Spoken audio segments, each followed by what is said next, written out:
Bapak, Ibu, Saudara, mari kita kembali berhimpun dan dalam persekutuan ibadah keluarga. Walau kita belum dapat berjumpa dalam perjumpaan perkumpulan tatap muka, namun di dalam Roh Kudus kita akan disatukan untuk bersama-sama memuliakan nama Tuhan. Mari kita berdiri dan kita memuji Tuhan.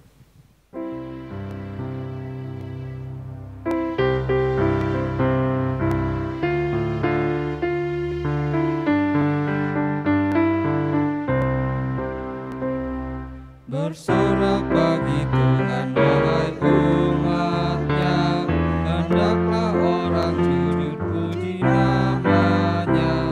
Mainkanlah kecapi dan tabuhlah nada, bermasmur bagi Tuhan dan bersyukurlah.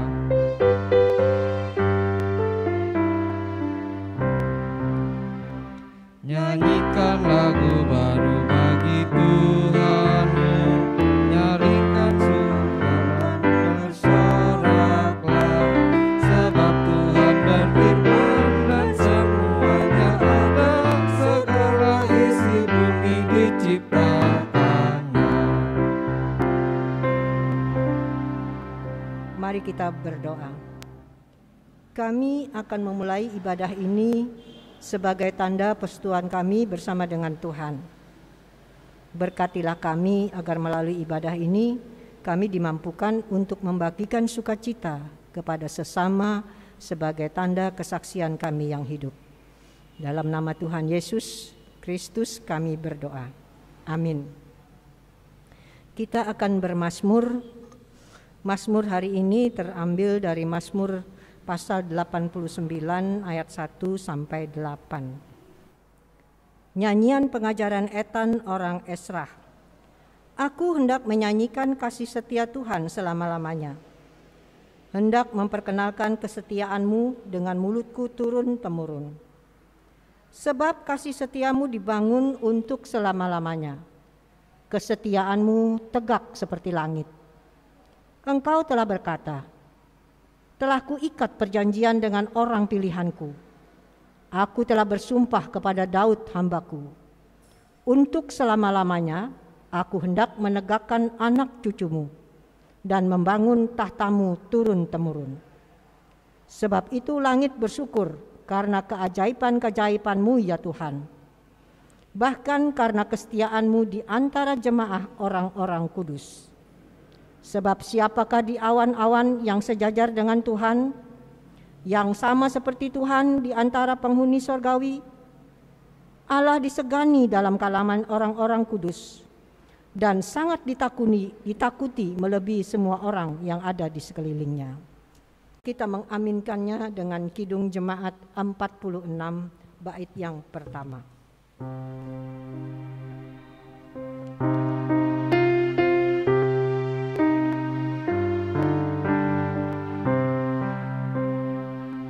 Besarkan nama Tuhan, haleluya. Kasih-Nya tak berkurang, haleluya.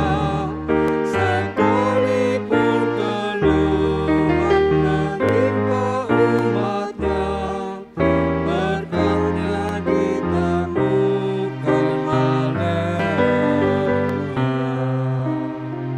Silakan duduk.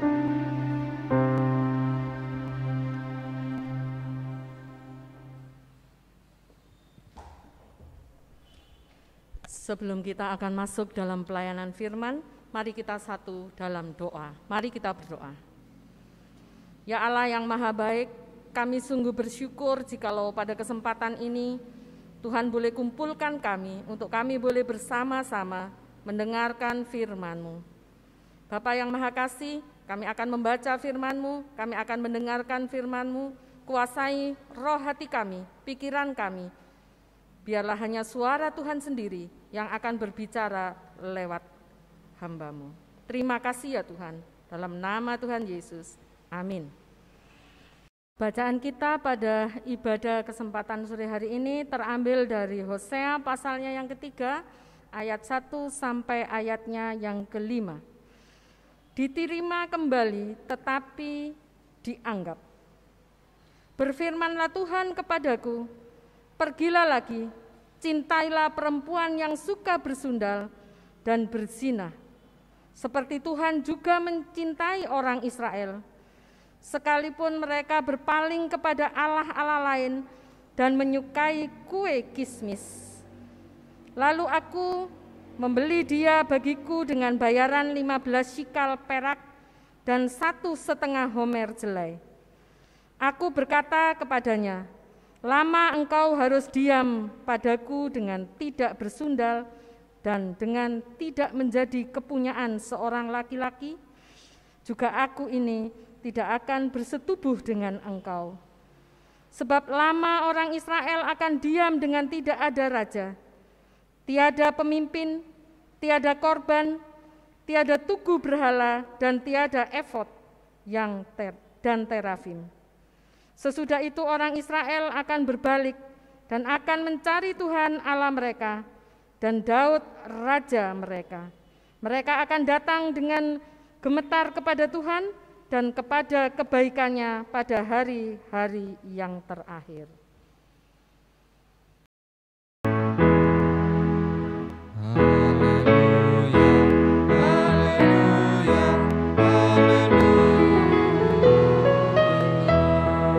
Silakan duduk kembali. Bapak, Ibu, Saudara yang dikasihi oleh Tuhan, Hosea melayani pada saat kerajaan Israel Utara dihukum oleh Tuhan.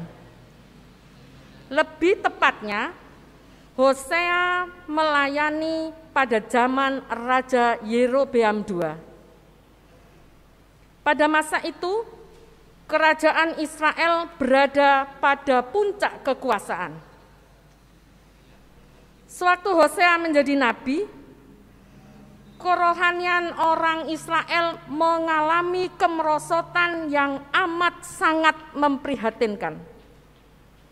Ini disebabkan karena mereka meninggalkan Tuhan dan menyembah Baal atau dewa kesuburan. Kemerosotan rohani umat Israel pada waktu itu terjadi bukan saja di kalangan rakyat biasa, tapi juga terjadi di kalangan imam dan juga terjadi di kalangan pemimpin, yaitu raja mereka. Itu bisa kita lihat pada ayatnya yang pertama. Di situ jelas dikatakan, dengarlah hai para imam, perhatikan hai kaum Israel, pasanglah telinga hai keluarga kerajaan. Jadi kemerosotan rohani dari orang-orang Israel pada waktu itu bukan hanya dilakukan oleh segelintir orang saja, tetapi dilakukan secara bersama-sama, mulai rakyat sampai dengan pemimpin dan imam mereka. Bapak Ibu yang dikasihi oleh Tuhan, ketika menikmati panen yang sangat luar biasa melimpah, seharusnya umat Israel bersyukur kepada Allah. Seharusnya umat Israel menyampaikan rasa terima kasihnya kepada Allah.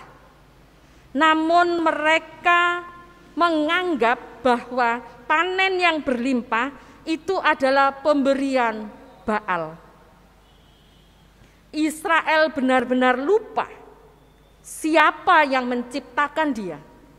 Israel benar-benar lupa siapa yang menolong mereka. Israel benar-benar tidak ingat sama sekali siapa yang memberkati kehidupan mereka.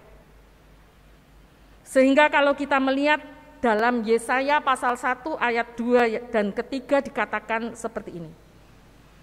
Aku membesarkan anak-anak dan mengasuhnya, tetapi mereka memberontak. Kemudian yang lain dikatakan, aku lembu mengenal pemiliknya, tetapi umat Israel tidak mengenal pemiliknya. keledai mengenal palungan yang disediakan oleh tuannya, tetapi umatku tidak memahaminya.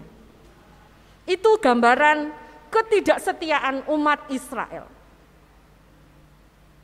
Menunjukkan betapa sangat bobroknya rohani umat Israel pada waktu itu. Umat Israel betul-betul melupakan kebaikan Tuhan.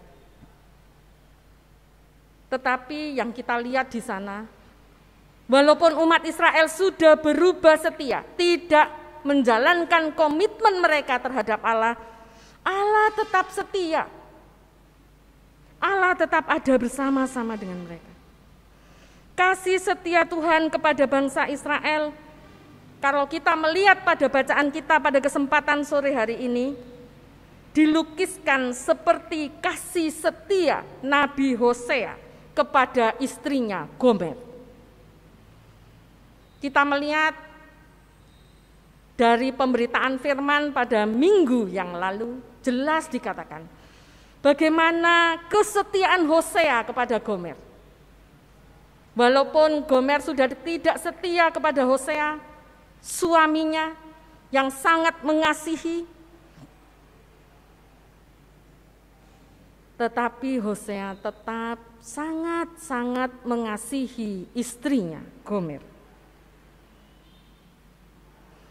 Kisah Hosea dan Gomer menggambarkan perbuatan Israel terhadap Allah. Kisah ini merupakan simbol tentang kisah antara Allah dan umat Israel. Hosea memerankan posisi, perasaan, kesetiaan terhadap istrinya atau umat Israel.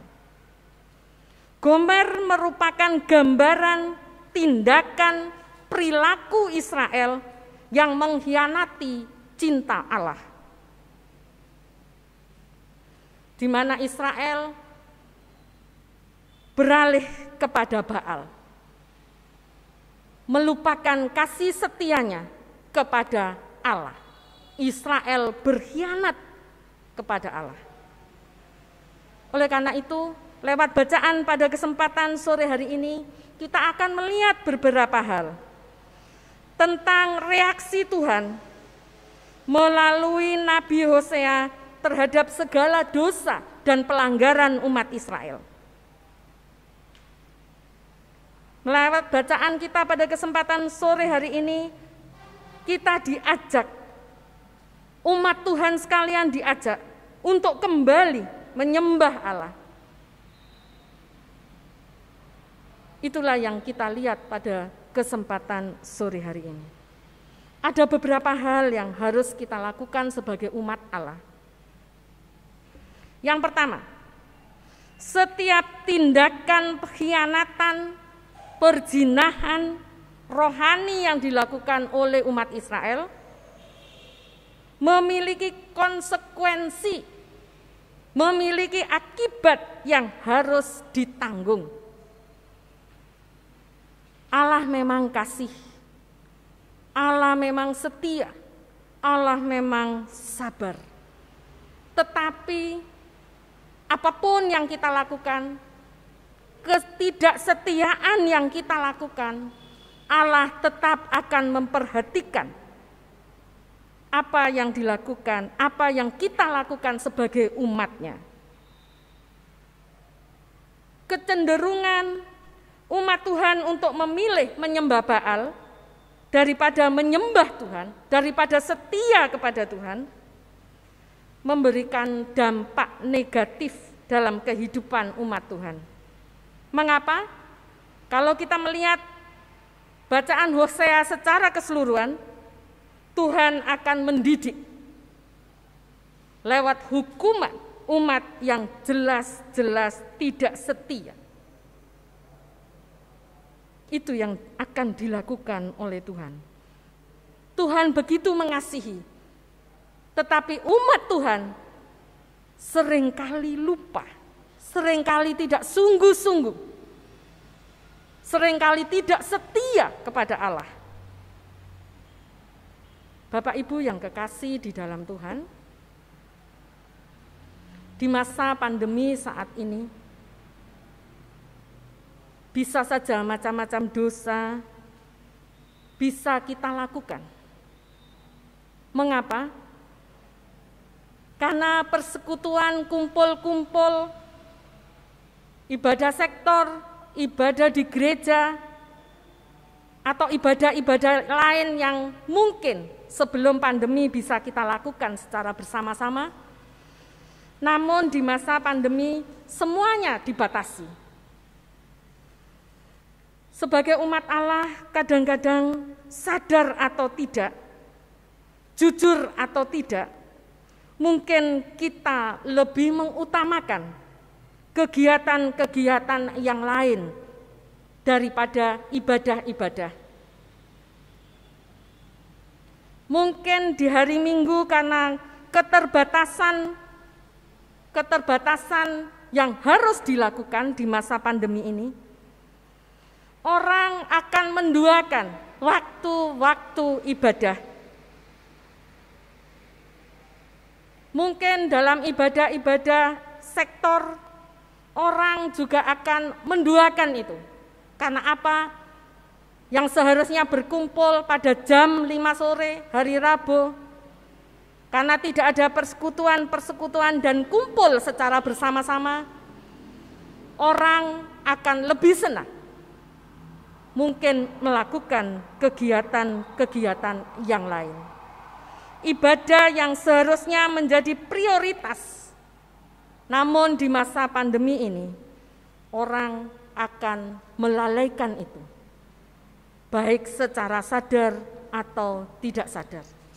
Lewat bacaan Hosea pada kesempatan sore hari ini, kita semua diingatkan, di masa pandemi kita harus lebih sungguh-sungguh, kita harus lebih setia, kita tidak boleh mengkhianati kasih Allah. Hal lain yang kita lihat, kita melihat pada ayatnya yang ketiga, di situ dikatakan, di hadapan Allah tiada hal yang tersembunyi. Sekecil apapun itu, Allah sangat mengerti, Allah sangat tahu apa yang kita lakukan. Allah sangat jelas-jelas mengerti apa yang dilakukan oleh kita. Bapak Ibu yang kekasih di dalam Tuhan, kita ini adalah umat pilihan Allah yang diciptakan, ditebus oleh darah anaknya. Kita sudah diangkat dari lumpur kebinasaan. Disadari atau tidak, disengaja atau tidak, acap kali kita juga sering berlaku seperti umat Israel, melakukan tindakan-tindakan pengkhianatan, melakukan tindakan-tindakan yang menyebabkan kita lari dari kesetiaan Allah kepada kita.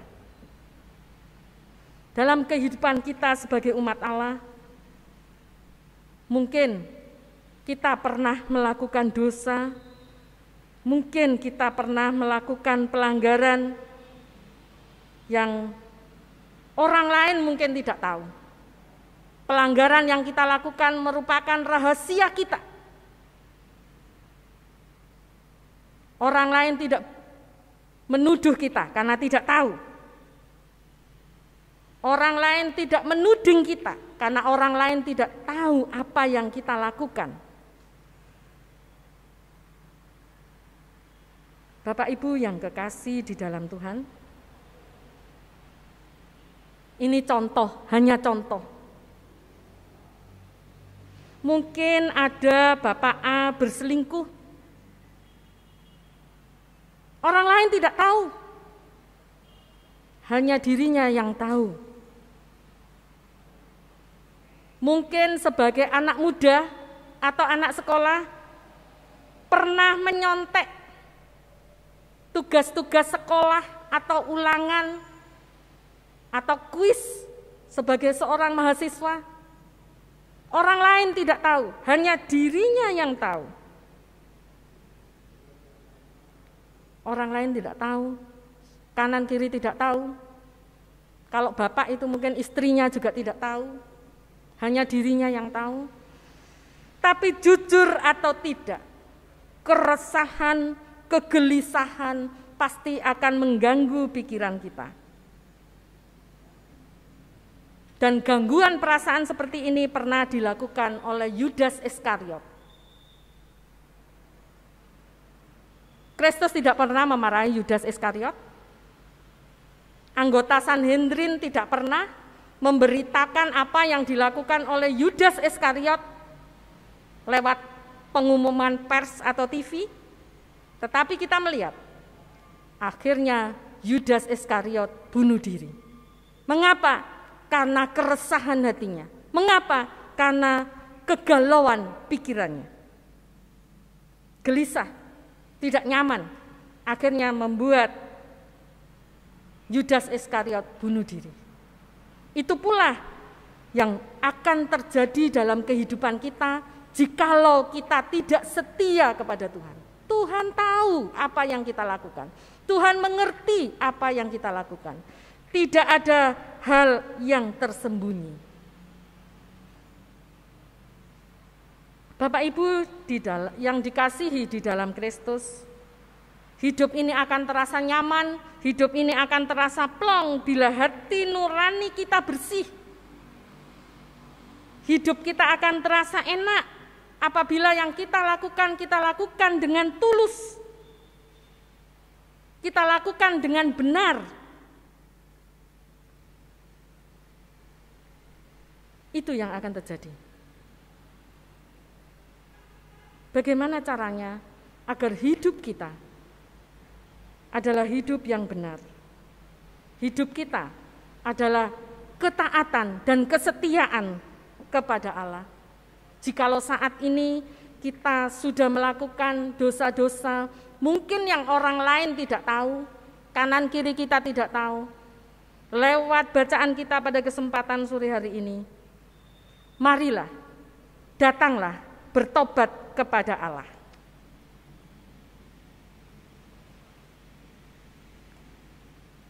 Bertobat artinya berbalik kembali kepada Allah dengan meninggalkan segala dosa dan perselingkuhan, pengkhianatan kita, ketidaksetiaan kita. Berbaliklah kepada Allah.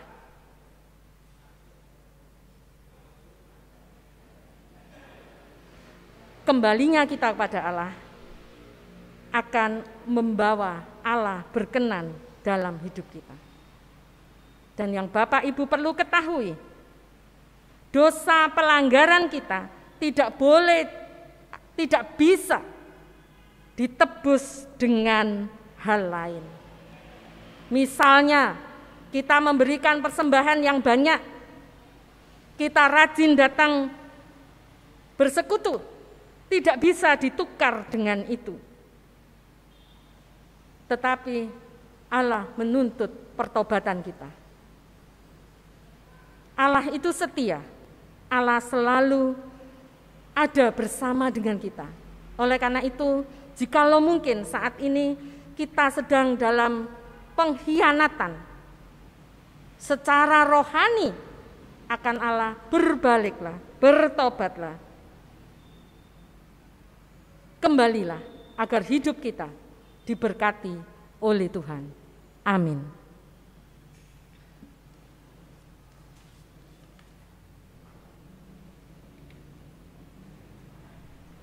Mari kita sambut firman Tuhan dengan Kidung Jemaat dengan Gita Bakti 242.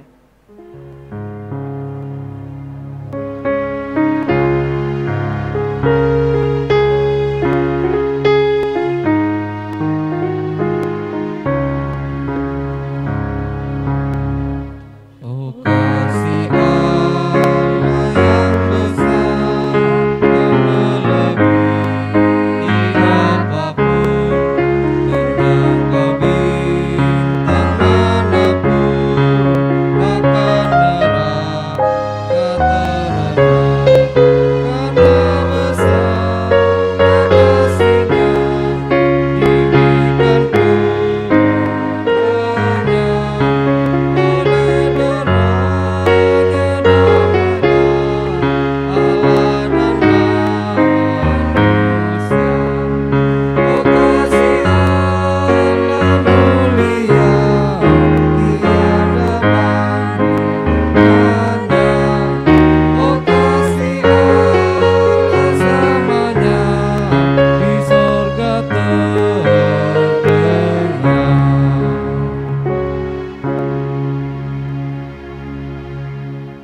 mari kita satu dalam doa syafaat. Mari kita berdoa.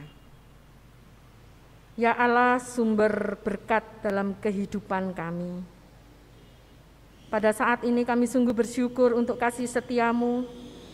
Pada kesempatan ini kami sungguh berterima kasih untuk anugerah yang boleh kami terima saat lepas saat.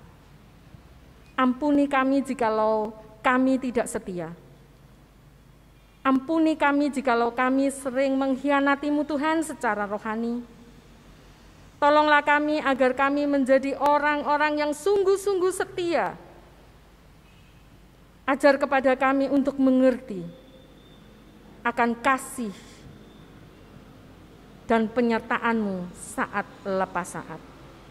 Bapa yang Maha Kasih, pada kesempatan ini kami mau datang bersama dengan keluarga lepas keluarga dalam kehidupan kami sebagai orang percaya. Di masa pandemi ini ajar kepada kami, pribadi lepas pribadi, untuk kami lebih setia, untuk kami lebih taat, untuk kami lebih sungguh-sungguh hidup bersama-sama dengan Engkau ya Tuhan. Tuhan yang Maha Kasih, saat ini kami mau mempertaruhkan pergumulan-pergumulan keluarga kami ke dalam tangan kasih-Mu. Tolonglah kami Bapa, agar kehidupan kami di masa pandemi ini, kami lebih setia, kami lebih sungguh-sungguh kepada-Mu ya Tuhan. Saat ini kami juga mau datang bersama dengan gereja Pelangi Kasih Lawang dalam pelayanannya. Biarlah kami sebagai orang percaya, kami tetap bisa menyuarakan suara kenabian di tengah-tengah kehidupan kami. Karena kami tahu saat ini banyak pelanggaran-pelanggaran ketidaksetiaan kepada-Mu ya Tuhan. Tolonglah kami sebagai anak-anak-Mu, kami bisa menjadi garam, kami bisa menjadi terang. Terima kasih ya Tuhan. Saat ini kami juga mau datang bersama-sama dengan orang-orang yang saat ini sakit, baik di rumah maupun di rumah sakit. Bapa, dengarlah kerinduan mereka. Bapa, dengarlah harapan mereka. Mereka membutuhkan kesembuhan. Mereka membutuhkan uluran tangan kasih-Mu Tuhan. Oleh karena itu Tuhan, kami mau menyerahkan kerinduan mereka. Kami mau menyerahkan anak-Mu yang sakit satu persatu ke dalam tangan kasih-Mu. Berkati setiap usaha, sarana yang digunakan sebagai alat untuk kesembuhan mereka. Berkati obat-obatan, berkati orang-orang yang mendampingi. Sehingga lewat semuanya itu, anak-anak-Mu boleh memperoleh kesembuhan dari-Mu ya Tuhan. Bapa yang Maha Kasih, saat ini kami juga mau datang bersama-sama dengan orang-orang yang saat ini mengalami kesedihan, pergumulan, kesulitan, terlebih di masa pandemi ini. Tuhan, tolonglah mereka. Pakailah setiap kami orang-orang yang percaya kepada-Mu. Pakailah setiap kami agar kami boleh menjadi saluran berkat bagi mereka. Terima kasih ya Tuhan, terima kasih. Pada kesempatan ini kami juga mau datang bersama dengan bangsa dan negara kami dengan persoalan-persoalan yang ada. Ya Allah, tolonglah para pemimpin kami, berikan hikmat agar mereka boleh memimpin bangsa dan negara ini menuju Indonesia yang makmur sejahtera. Kami mau menyerahkan pergumulan bangsa dan negara kami. Biarlah kasih setia Tuhan tetap ada bersama dengan bangsa dan negara kami, sehingga bangsa dan negara Indonesia boleh hidup tentram dan damai. Bapa yang Maha Kasih, kami juga mau menyerahkan anak-anak kami yang saat ini mungkin membutuhkan pekerjaan. Kami tahu di masa pandemi ini kesulitan-kesulitan ada di depan kami, tapi kami mempunyai Tuhan yang luar biasa, kami mempunyai Tuhan yang hidup. Oleh karena itu kami percaya kasih Tuhan tidak ada pernah melepaskan berkat bagi anak-anak kami. Terima kasih ya Tuhan, terima kasih.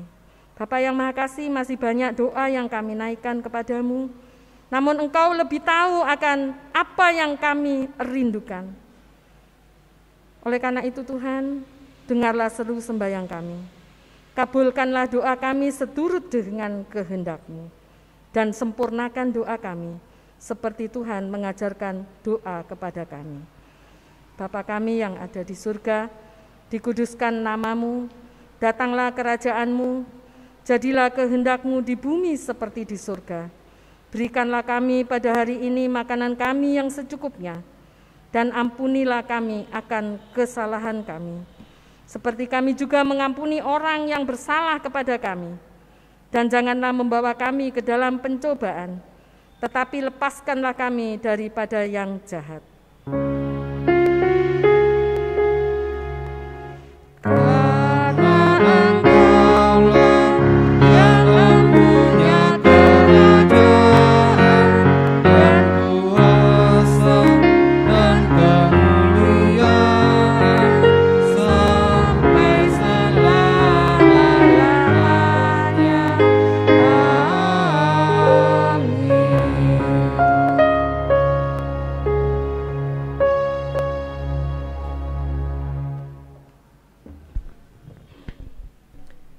Saudara, mari kita mengucap syukur kepada Tuhan dengan memberi persembahan kepadanya.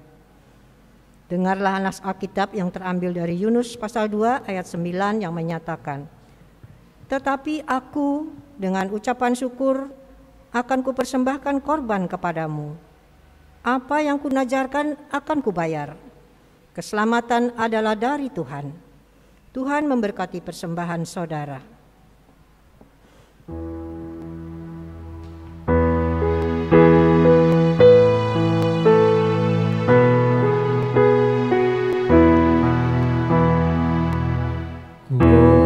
Persembahan pada Tuhanku, sambil puji Yesus Juru Selamatku. Untuk karya beri padamu, dan merasa kaya dalam Tuhan.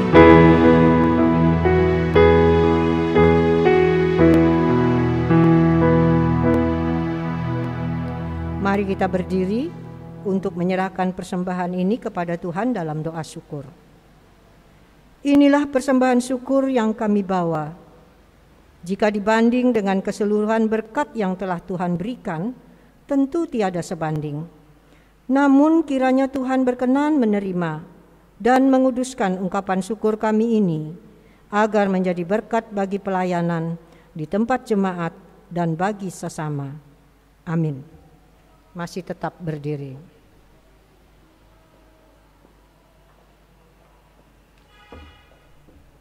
Bapak Ibu yang kekasih dalam Tuhan, marilah kita membangun hikmat dalam Tuhan yang akan menuntun kita pada masa depan yang penuh berkat.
Arahkan hati dan pikiranmu kepada Tuhan, dan biarlah kuasa yang besar akan beserta dengan kehidupan kita semua, mulai saat ini hingga selama-lamanya.